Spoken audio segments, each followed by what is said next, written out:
Assalamualaikum warahmatullahi wabarakatuh. Perkenalkan, nama saya Ilmi Nur Maulani Endah dari kelas semester 2C, Fakultas Hukum Universitas Surya Kencana. Di sini, saya akan mereview kembali materi hukum pidana pada pertemuan kelima yang didoseni oleh Ibu Profesor Dr. Hajah Heni Nuraini SHMH dan asisten dosen Bapak Dr. Muhammad Rendi Aridayadi SHMH. Pada pertemuan kelima ini, Ibu Profesor menjelaskan tentang tindak pidana atau bisa disebut juga strafbar feit dan juga delik. Nah, untuk kata istilah di sini sendiri lebih banyak digunakan dengan kata tindak pidana dibanding dengan perbuatan pidana, peristiwa pidana, dan juga pelanggaran pidana. Mengapa? Karena yang pertama, dari segi sosio-yuridis, hampir semua perundang-undangan menggunakan kata tindak pidana.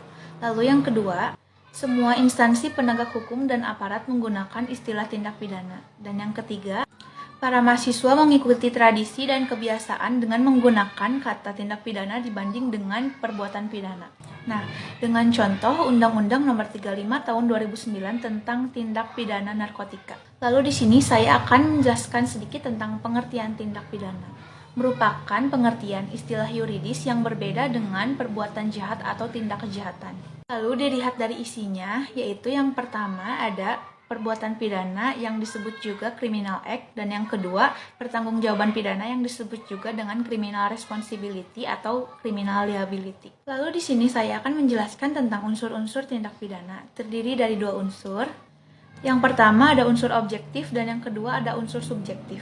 Yang pertama ada unsur objektif, yaitu terdiri dari perbuatan lalu akibat yang menjadi syarat mutlak dari delik, unsur melawan hukum, unsur yang memberatkan, dan yang terakhir ada unsur tambahan yang menentukan tindak pidana.